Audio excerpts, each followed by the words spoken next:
This is my take on Exodia Necross. Disclaimer.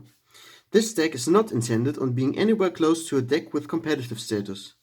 It is purely built for fun purposes and for casual play. Therefore, you should only try it out if you face other similar just for fun goat format decks, which can and will be found in a myriad on this channel. The goal of a standard Exodia deck is to assemble all 5 pieces of Exodia in hand. The goal of an Exodia Necross deck is to assemble them in grave.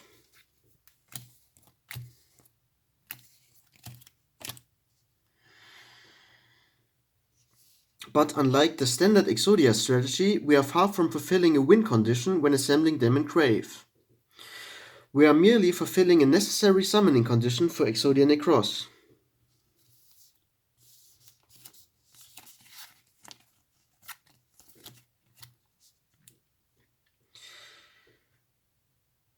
If having all 5 pieces in grave is the necessary condition to summon Exodia Necross, activating the spell card Contract with Exodia while having in hand 1 copy of Exodia Necross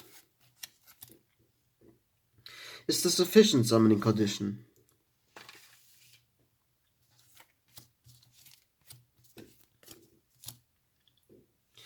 Getting all 5 pieces in grave is a lot easier than getting them in hand, since we are allowed to summon them on the board, for example with Mystic Tomato,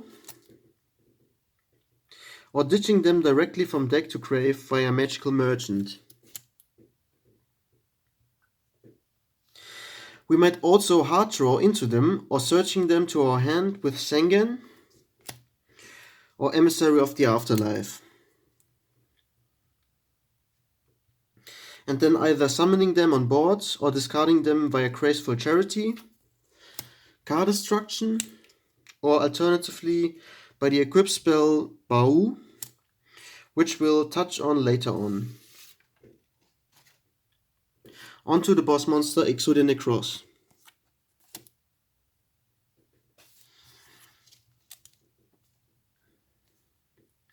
Exodia Necross is immune to destruction in battle or destruction by spell and trap effects.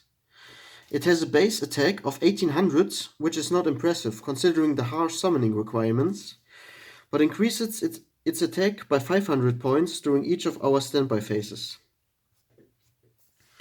There are 3 ways for the opponent to out Exodia Necross. The most commonly used being to remove Exodia Necross from board via monster effects. The Warrior Lady, Exiled Force, Tribe Infecting Virus, and Chaos Sorcerer or Plagueluster Soldier come into mind.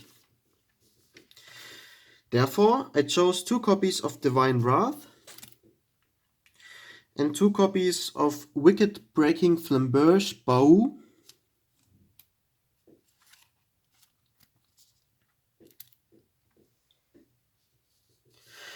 to negate monster effects that would otherwise get rid of Exodia Necross.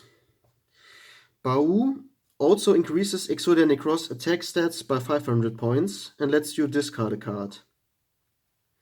The second way of outing Exodia Necross is via banishing effects.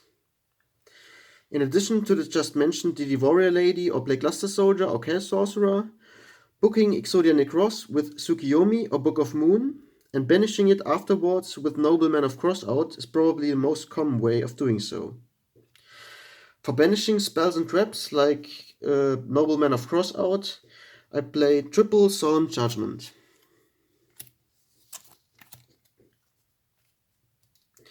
The third and final way to out Exodia Necross is by moving 1 or several pieces of Exodia from the graveyard to a different place, whereby Exodia Necross would die as well. To prevent the opponent from, for example, using Kaiko on one of the pieces, we play double Necrovalley.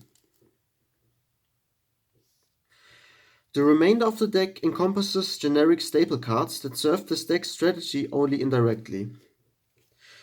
To recoup important spells, I play 1 Magician of Faith, I play 1 Pot of Creeds. For back row removal, I play 1 Mystical Space Typhoon, 1 Heavy Storm. To revive back Searchers, I play 1 Premature Burial. Then I play 1 Snatch Steal.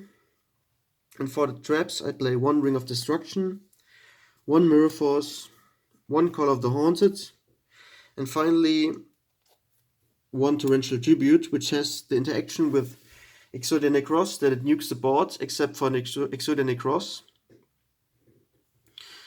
Therefore, clearing the board to attack with Exodia Necross. That's it for the deck, and as always, the deck list can be found in the video description. Thank you for watching.